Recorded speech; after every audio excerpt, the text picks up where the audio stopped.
Arjun is in a miserable position. That is not the position of Arjun, the person. That is the situation of entire mankind. That is the conflict that we all face daily, every day. So, first of all, it is not about Arjun and Krishna. It is not about two persons. Arjun and Krishna are both within us. Krishna is not standing in front of Arjun. Krishna is the heart of Arjun. How has India been a nation all throughout in history? India has been a nation because of its Vedantic foundation. I understand it will be quite risky for most people to acknowledge this, but that's what lies at the base of the Indian nation. Values that come from Vedanta.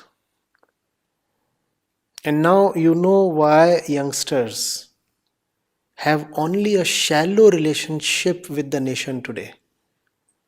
Because they are not familiar with the underlying values, the underlying Vedanta.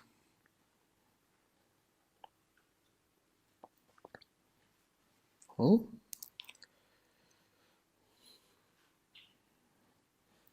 So, for practical purposes, they will remain Indians. An Indian passport is there, an Indian jersey is there. Hmm? And somebody will ask them, what does it mean to be Indian? And they'll come up with some icons of Indian culture, like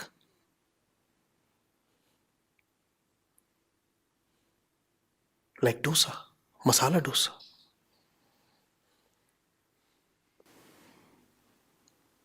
I challenge you.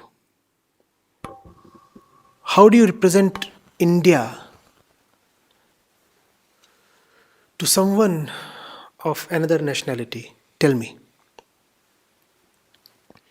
When you go abroad, hmm, how do you express what you mean by India?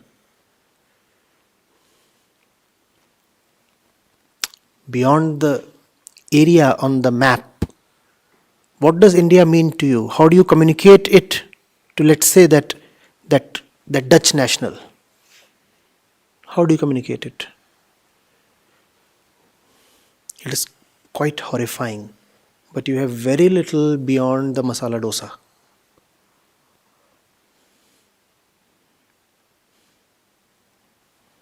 Or maybe you have a few other things. Come on, like Bollywood, yeah, the bhangra, yeah, the cow sitting in the middle of the highway, that is,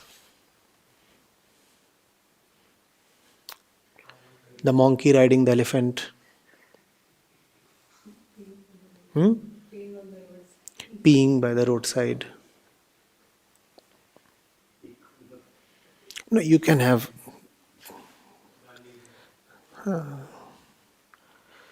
you would say Mahatma Gandhi, or you'd probably talk of the colors of Holi, or you'd probably talk of the Diwali lights. These are all good, nice, vibrant images of the Indian landscape. Hmm? Can you fall in love with these? Tell me, the question was about love, right? I mean, it's not so easy loving a masala dosa. Or is it? That's the entire thing. We do not know what India stands for. So to us, India stands for a victory in a cricket match over Pakistan. No, it's Australia.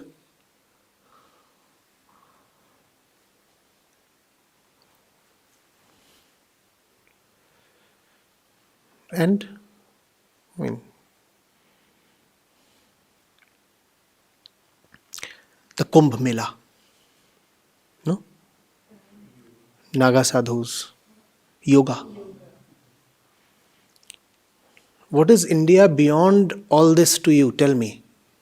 And if India is very little beyond all this, how will you fall in love with India? How? You can have some parochial pride, but that parochial pride is in no way love, or is it?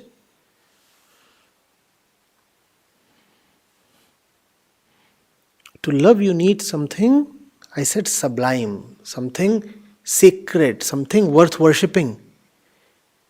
And it's a sad thing that that which is worth worshipping does exist in India, but is often not deliberately introduced to us. The present generation has been deliberately starved of the essence of India. No wonder they have no real feeling towards the nation. They are Indians only by name, only by passport.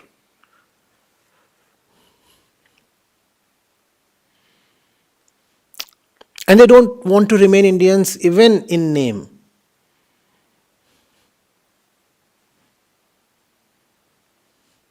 Is it not so?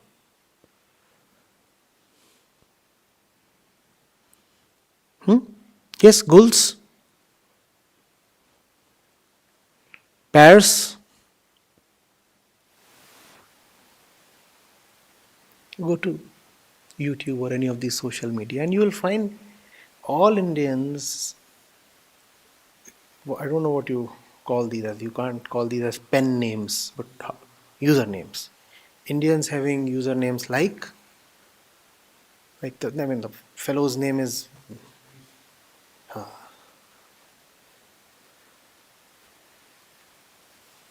Martin Hawk. Martin Hawk?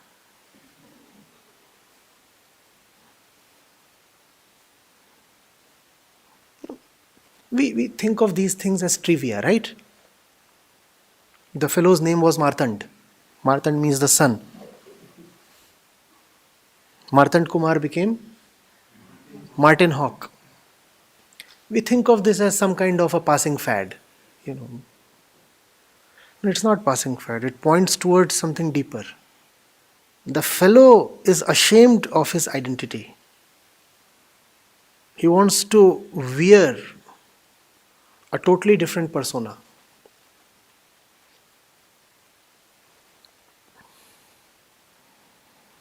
Which is bound to happen because he does not know his identity. The identity of India, the root of the Indian nation is essentially spiritual. You devoid Indians of spirituality and they will remain Indians only in name. India is a very, very special nation. Very special nation. And that's why I say that nationalism, when applied to the Indian context, is something very essential, provided it is nationalism on the right grounds, the right true nationalism.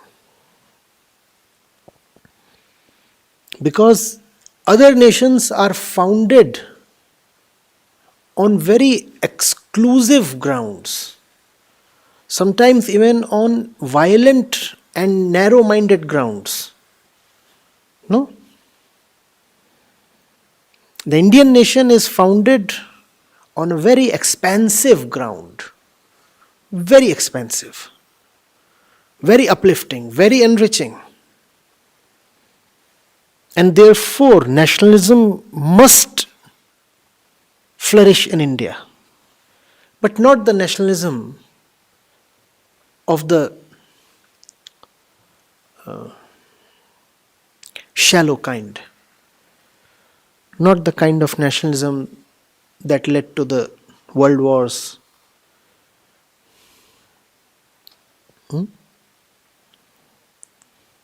true nationalism. And what does true nationalism mean in India's case? Nationalism founded on truly Indian values. And what do I mean by Indian values? I'm being very specific here. By Indian values, I mean the values enshrined in Vedanta.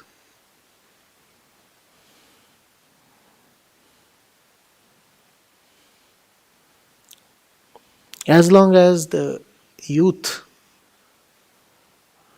remain in touch with the essence of the nation will stay safe.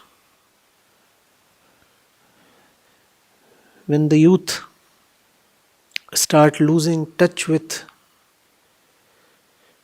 Vedanta, the nation starts losing its inner security. Externally, you can try to keep the political entity safe using the army and technology and whatnot. But inwardly, the nation will decay. Let that not happen.